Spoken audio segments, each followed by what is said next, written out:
one thing that we really do have to move through that's going to be really challenging for many of us is we really have to move through our addictions to materialism and our addictions to the material world, because that's one thing that these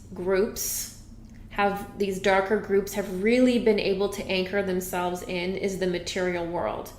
They really can't perceive or do much with the spiritual world. They barely even know what it is. Their only idea of the spiritual world is like the garbage area of the lower astral. But they can really manipulate a lot with the material world, and they have. The more materialistic we are, the harder this is going to be. The more we cling to the material world and our ideas about money, our ideas about stuff, our connection with the material world, the harder this is going to be, because that's the aspect that they really have the most control over, and they're really going to use to manipulate people. Be willing to let go. Be willing to get rid of what no longer serves you, and be willing to look at the part of you that may be materialistic or looking into the material world to satisfy emotional needs, okay? So material goods, money, material comforts are the things that these individuals at the end of the day are really going to try to hang over people's head.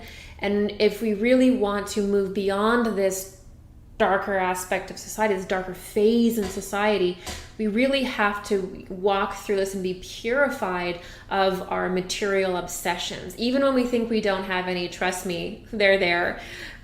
So we really have to be honest about that. So we're also dealing with that. And okay. So just to end out the video, I like to try to end it on a positive note, or end it on more of an empowering note. And what I would really focus on to get through this is stamina. Know that this is a very stimulating time. There's more news and drama in one day than in a year 10 years ago. This is a big deal. It's very overstimulating. It's very chaotic.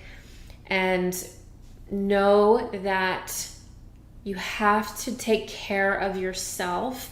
You have to listen to what your emotional body needs, what your mind needs, your spirit, and prioritize your inner world. You have to have that stamina, because we've got a ways to go with this. Okay, don't get too frustrated. Don't get too frustrated, because we know that these groups in power have a certain amount of time that they get to kind of try their thing, right? They get to try their false movements. They get to use all of their control that they've consolidated in the media.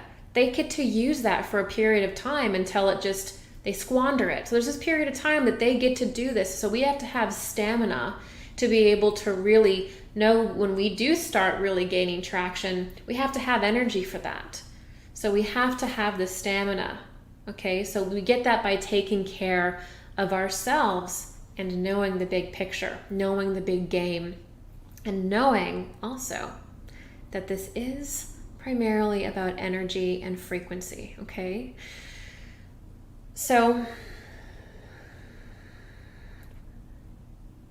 the last thing that I will say is that pressure is pressure.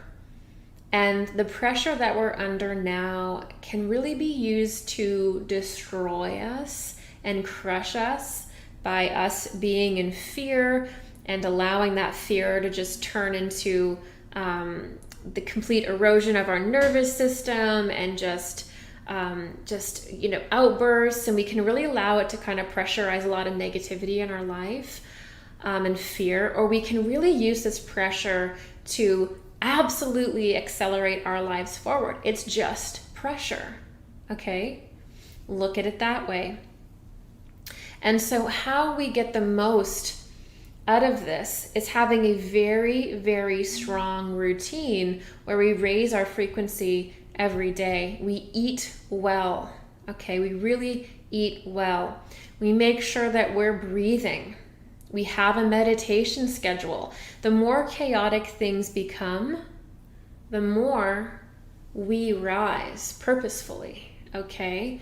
So we're really using this energy to do more spiritual work. We're really using the energy masterfully, okay? And when we do that, we're affirming our initiation that we started this video out with, which is that we do not need leadership that is our parent figure.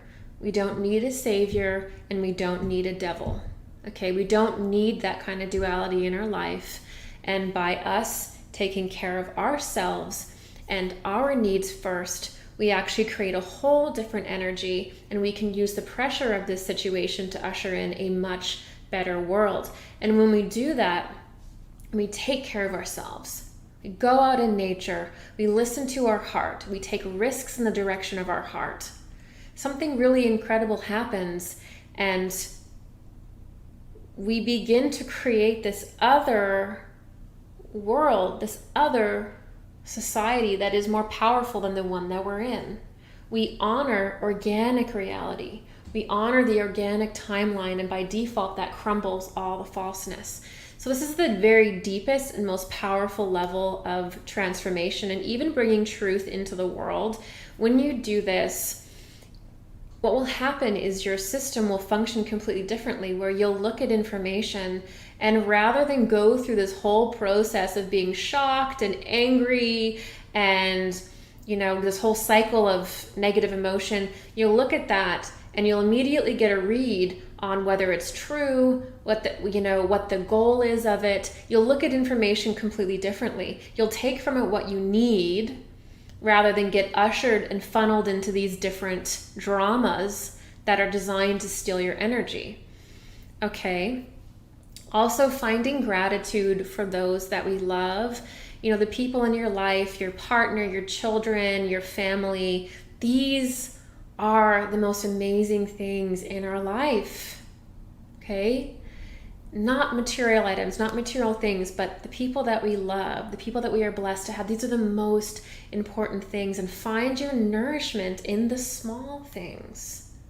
Find your nourishment in being kind to those that you love. Find that warmth, because in a materialist society, we forget how to do that. We forget how to generate our own sunshine, generate our own flame, to generate our own warmth. So generate your own warmth and let that be your guide. Because if you can generate that warmth in your system, it completely changes the game on every level. And everything that we look to in the material world is just a way that we think we can get that warmth anyway, when it's always inside of us. And that warmth is the fire that burns the phoenix and allows it to always be reborn. So keep your warmth, develop that warmth, develop that fire, and let yourself center around that, the cultivating of that, the love, okay? And that is the power that gets us through even the most challenging situations, because you know what? It's the only thing that's real.